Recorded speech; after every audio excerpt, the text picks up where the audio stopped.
You've tuned in to the Top 10 Gardener with garden expert Ken Lane. Join him daily as he answers timely garden questions that are sure to make a difference in your gardens. Now welcome your host, Ken Lane.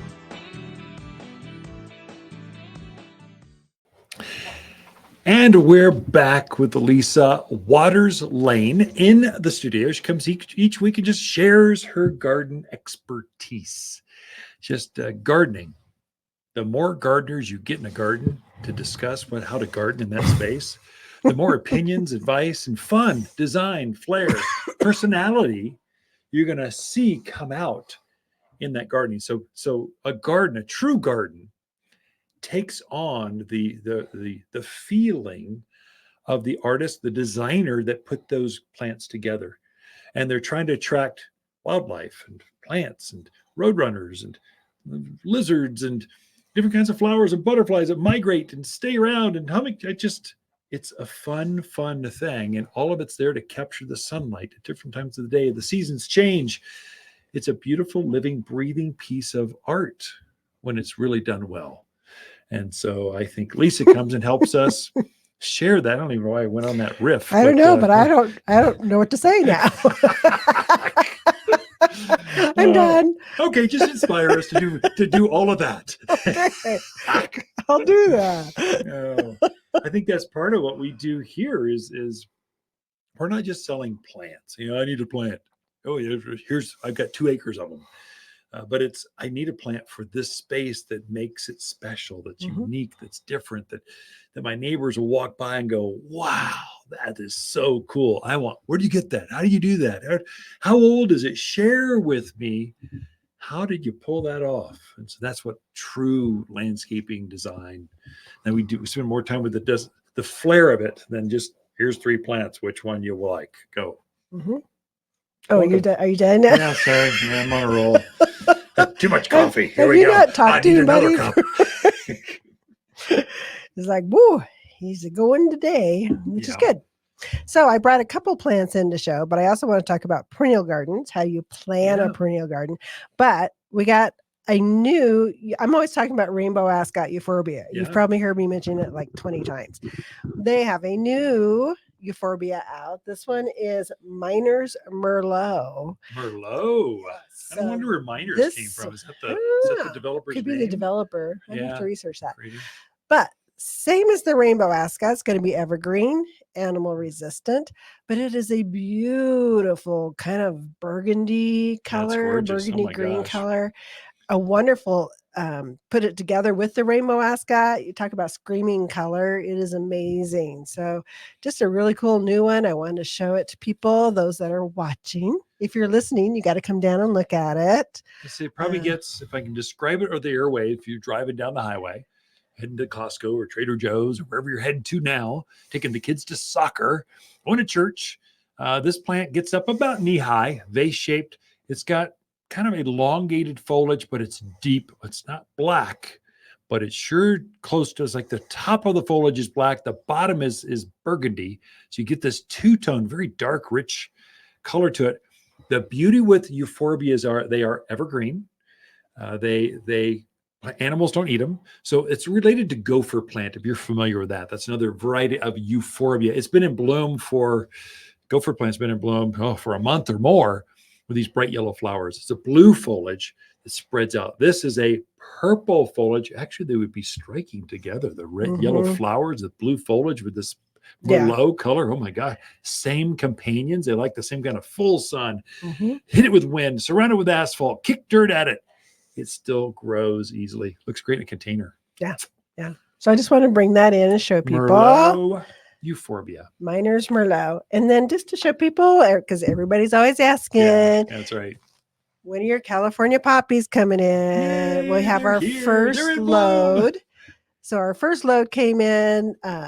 Terrific bloom, terrific color. Great for those wildflower areas where you want stuff just because they'll drop seeds. So you get more next year.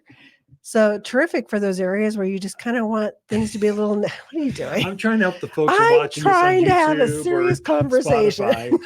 Trying to show them the price. It's $12.99 for this beautiful, striking, stunning, like fully mature poppy thing. So but the camera would not pick that up. Yeah. Oh, sorry. But great for those areas kind of maybe further out from the house or where you don't get a lot of water to them because they can kind of take care of themselves. They don't need a lot of and water. They reseed. You never get just one. You always get this one and then more almost as the season progresses. So, and then more even next year. So it's a true wild flower from the mountains of Arizona. Definitely.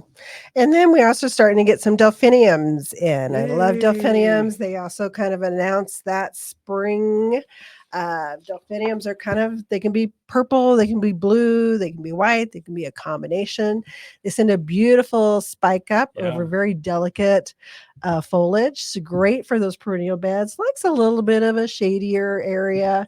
So as we go into the heat, but it's a wonderful spring, early summer bloomer that gives you a lot of nice color. Hummingbirds. This is taller, so this will get easily well above knee high. So, and not quite hip high, but it's in that 2 to 3 foot range with the spikes, and has multiple spikes coming up, and then each up at the top of each of these spikes are these great big colorful kind of trumpet shaped flowers that you're seeing. So this is kind of the first of many hundreds of varieties of colors of perennials. They kind of set the stage. So California poppies and delphiniums kind of keep going. They've got bright colors to them. They do. Very, very pretty. And delphiniums, if I recall, rabbits don't eat that. Is that right? It should be resistant. It should be.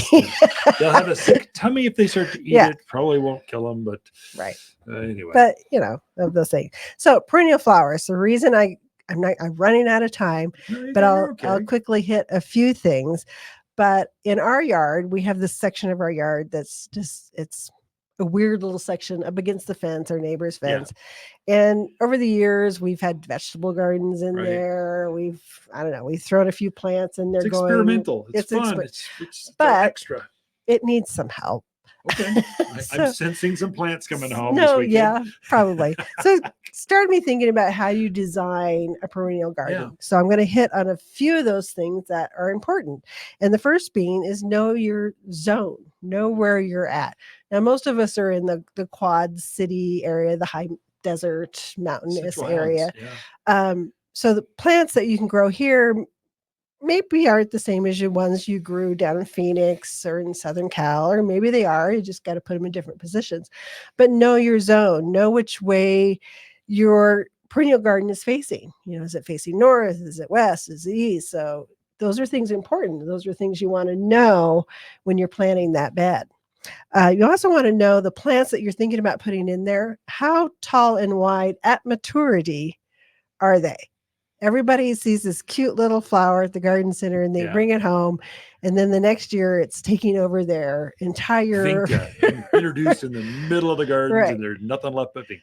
Yeah. So you want some good knowledge about your plants, which is why you should shop at an independent garden center, because we have people that know, and we have great signage. I mean, it'll tell you how tall, how wide, likes the sun, likes the shade. So information is king, because you've got to know what the plant you're looking at, what's it going to be like in a few years. You also need to know bloom time. So like we were talking, the delphinium, they're a spring, early summer bloomer. So in your perennial beds, you want to kind of have a seasonality to it. So you have those spring bloomers, those summer bloomers, those fall colors, even winter. You want some color. That's your euphorbia. Euphorbia. That's great winter color. So kind of getting the seasonality to it. So if you're looking for spring blooming plants, now is the time to be at the garden center and looking at those plants, because we're not going to have them at the end of May. We have them all the summer things. Right. So think about that seasonality. You don't have to plant your bed all at once. You can plant as the season goes along and you can see what you like.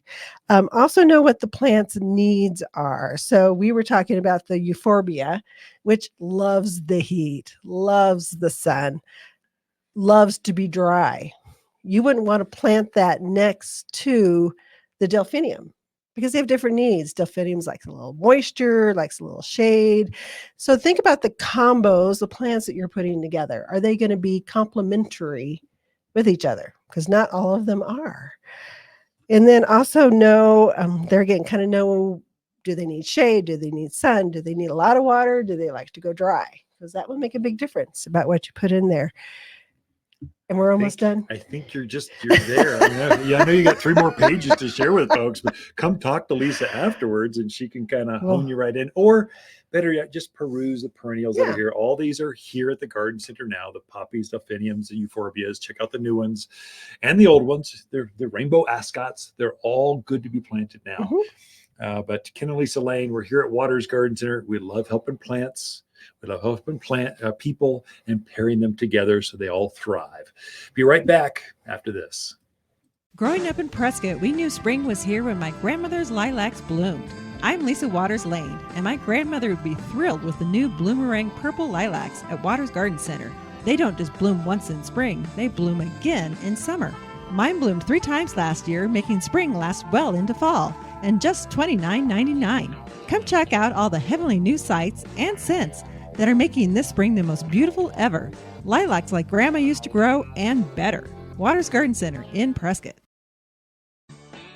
You're listening to garden expert Ken Lane, owner of Waters Garden Center in Prescott. Look for more tips, tricks, and garden shortcuts through Ken's website. Additional shows of this podcast, read his weekly garden column, or follow him on Facebook, Instagram at watersgardencenter.com. That's Waters with 2 T's, gardencenter.com.